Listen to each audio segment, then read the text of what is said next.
What's good, YouTube? So the feds recently just found Diddy's phone. Okay, now on this phone, they found multiple messages, voice notes, and the whole 9 yards. So he's basically incriminating himself.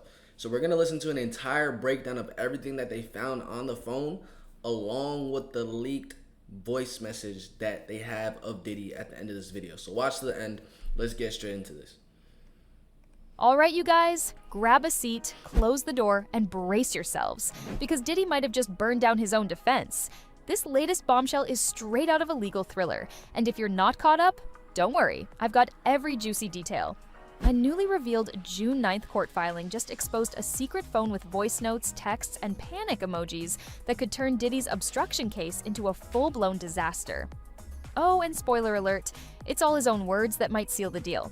Now, let's back up for just a second. On June 9th, prosecutors filed a document that might have just cracked this entire case wide open.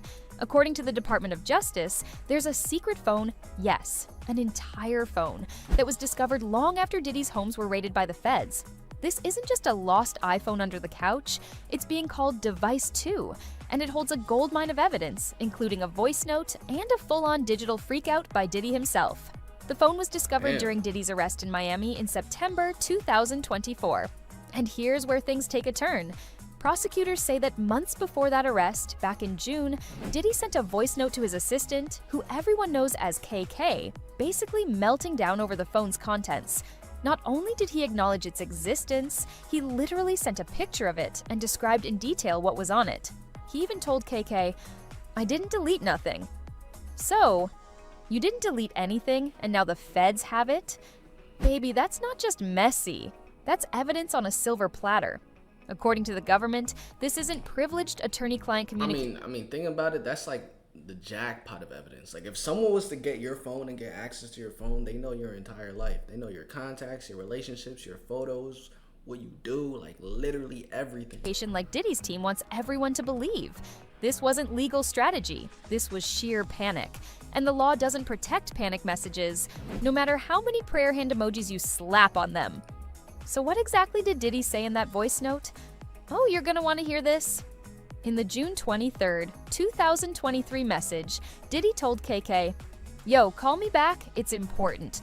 Good news, I think. I don't know how in the world, but all of a sudden this phone just came up. We found it in the house. It's from the time me and Female One went to the thing. Yeah, we're gonna need someone to translate the thing into legal speak. But go on. He continued. So, there's gotta be so much stuff on the hard drive of this phone. I didn't delete nothing. I'm gonna send you a picture. And he did. Diddy sent an actual photo of the phone.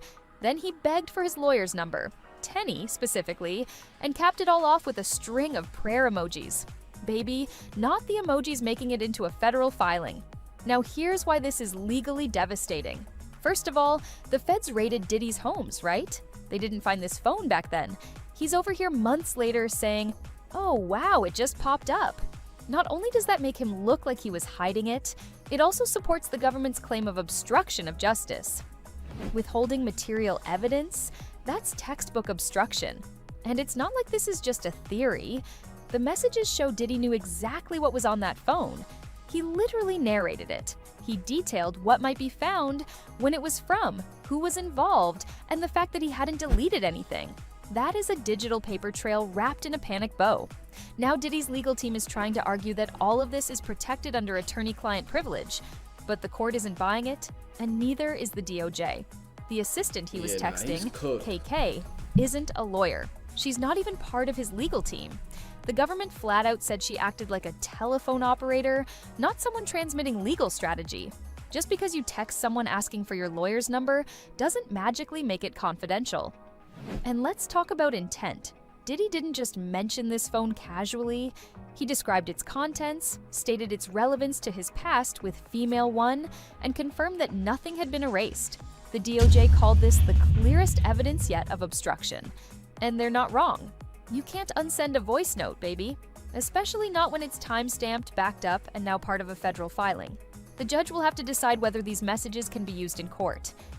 And honestly, if this doesn't get in, we might as well toss out the whole concept of digital evidence. Because this right here, this is the definition of admissible. Now let's get into why this particular piece of evidence is different from everything else we've seen so far. Most of what's been reported until now has come from witnesses, past associates, anonymous sources. But this is Diddy's own voice, his own text and messages. also, like, with access to his phone, like, if he doesn't get, like, a hefty sentencing, the only way I see him getting out of this is if the people that have the evidence take a nice solid bribe. You know what I'm saying? Like 50 mil. You know what I'm saying? 100 mil, throw the evidence away. You never saw it. It doesn't exist. And then he just gets, like, he's let go for free, or he gets, like, a very, very short sentencing. His own picture. It's not hearsay, it's him. And if the court allows this into evidence, it will undermine the entire defense strategy. It would prove Diddy had access to the phone, knew what was on it, and chose not to hand it over when law enforcement raided his homes. And get this, he didn't even try to deny it. He just wrapped it all in a panic message, complete with a request for his lawyer's digits. If this wasn't so serious, it would be comedy.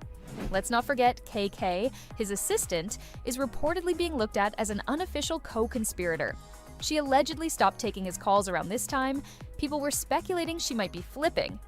And now, all of a sudden, he's blowing up her phone trying to get a hold of his lawyer right after he finds the device? That doesn't look like legal prep. That looks like desperation. Now prosecutors aren't just relying on vibes. They cited multiple case laws, including Mihailovich and Accuride Corp., which narrowly define privilege to prevent abuse. Translation, you can't hide a smoking gun behind a prayer emoji and your assistant's contact list. So what happens next? The judge will decide whether these June 23rd messages, voice note, text, photo, and all are admissible. If the answer is yes, we are about to witness a serious turning point in this trial. Because this isn't just about Diddy anymore. This could open doors to co-conspirator charges. It adds weight to existing obstruction allegations. And it confirms that he wasn't just caught off guard. He was actively scrambling to contain what he knew was explosive. To recap, Diddy found a secret phone, admitted it was full of incriminating material, documented his panic in a voice note, sent a picture of it, begged for legal help, and tried to brush it all off as privileged communication. That is not just bad strategy, that is self-destruction. Now you know we're going to keep following this. No, With I'm not filings gonna lie. like this This looks fun as hell. Where is this at? tried to brush it all off as privileged communication. That is not just bad strategy. That looks like Grease or something, bro. Going under a tunnel like that that does look lit. You know what I mean? Hey, that looks fun. That is What? self-destruction. Now you know we're going to keep following this. With filings like this landing and the defense scrambling, So we just got this new audio from the Diddy trial, and it is pretty explosive. This is audio of a voicemail that Diddy left to the Jane Doe who's been testifying in this trial for the last couple days.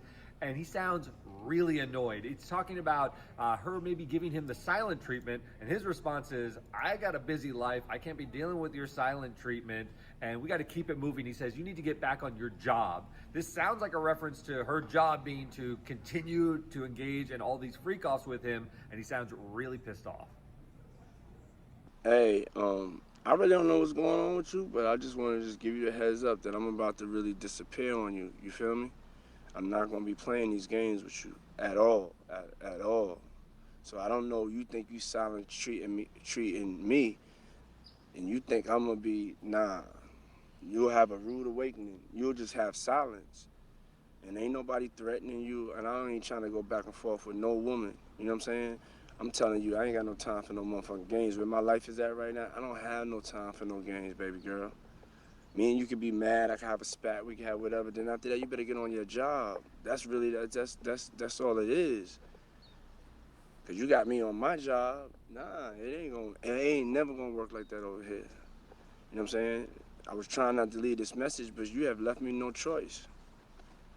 So either you go in the direction of like moving on and shit like that, or you like just like have me just keep moving. Ain't no threat, I'm just being clear. I can't do this shit with you every time you get upset. Mans was mad that Shorty started to move on. You gotta let him go sometimes. Diddy, you gotta let him go. Nah, but That's crazy. Just the fact that they got his phone, like it was bound to happen. Like they raided his entire house. Like they should have like all the evidence that they need. They raided his whole house, broke into safes. You should have writings, documents, laptops, hard drives, cell phones here, cell phones there. Like there should be more than an. If you're gonna do a whole entire military raid at this point, is Diddy against the fucking detectives of the United States military? And come on, you gonna tell me you don't have enough evidence that just confirms the fact that he did it or he didn't?